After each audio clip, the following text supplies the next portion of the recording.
یہ ہندوستان میں انگریز راج کا زمانہ تھا۔ ہندوستان کے علاقے کاندھلہ میں ایک زمین کے ٹکڑے پر جھگڑا چل پڑا۔ مسلمان کہتے تھے یہ ہمارا ہے اور ہندو کہتے تھے کہ یہ ہمارا ہے۔ چنانچہ یہ مقدمہ بن گیا، انگریز کی عدالت میں پہنچا۔ جب مقدمہ آگے بڑھا تو مسلمان نے اعلان کر دیا کہ یہ زمین کا ٹکڑا اگر مجھے ملا تو میں مسجد بناؤں گا۔ ہندوؤں نے جب سنا تو انہوں نے ضد میں کہہ دیا کہ یہ ٹکڑا اگر ہمیں ملا تو ہم اس پر مندر بنائیں گے۔ یہ بات تو دو انسانوں کی انفرادی تھی، لیکن اس میں رنگ اجتماعی بن گیا، حتیٰ کہ ادھر مسلمان جمع ہو گئے اور ادھر ہندو اکٹھے ہو گئے، اور مقدمہ ایک خاص نوعیت کا بن گیا۔ اب سارے شہر میں قتل و غارت ہو سکتی تھی، خون خرابہ ہو سکتا تھا، تو لوگ بھی بڑے حیران تھے کہ کیا نتیجہ نکلے گا۔ انگریز جج تھا، وہ بھی پریشان تھا کہ اس میں کوئی صلح و صفائی کا پہلو نکال لے، ایسا نہ ہو کہ یہ آگ اگر جل گئی تو اس کا بجھانا مشکل ہو جائے۔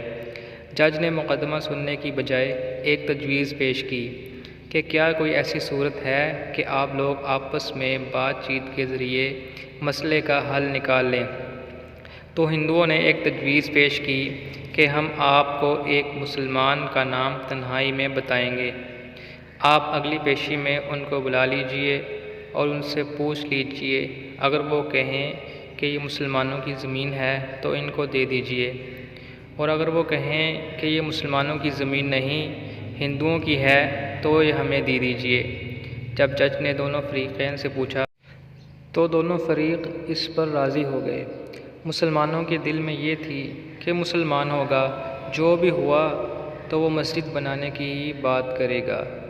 چنانچہ انگریز نے فیصلہ دے دیا اور مہینہ یا چند دنوں کی تاریخ دے دی کہ بھائی اس دن آنا اور میں اس بڈھے کو بھی بلا لوں گا۔ اب جب مسلمان باہر نکلے تو بڑی خوشیاں منا رہے تھے، سب کود رہے تھے، نعرے لگا رہے تھے۔ ہندوؤں نے اپنے لوگوں سے پوچھا کہ تم نے کیا کہا؟ تو انہوں نے کہا کہ ہم نے ایک مسلمان عالم کو حکم بنا لیا ہے، وہ اگلی پیشی میں جو کہے گا اسی پر فیصلہ ہوگا۔ اب ہندوؤں کے دل بھی مرجھا گئے اور مسلمان خوشیوں سے پھولے نہیں سماتے تھے، لیکن انتظار میں تھے کہ اگلی پیشی میں کیا ہوتا ہے۔ چنانچہ ہندوؤں نے مفتی الہی بخش کاندھلوی رحمہ اللہ تعالیٰ کا نام بتایا، جو کہ شاہ عبدالعزیز رحمہ اللہ تعالیٰ کے شاگردوں میں سے تھے، اور اللہ تعالیٰ نے ان کو سچی زندگی عطا فرمائی تھی۔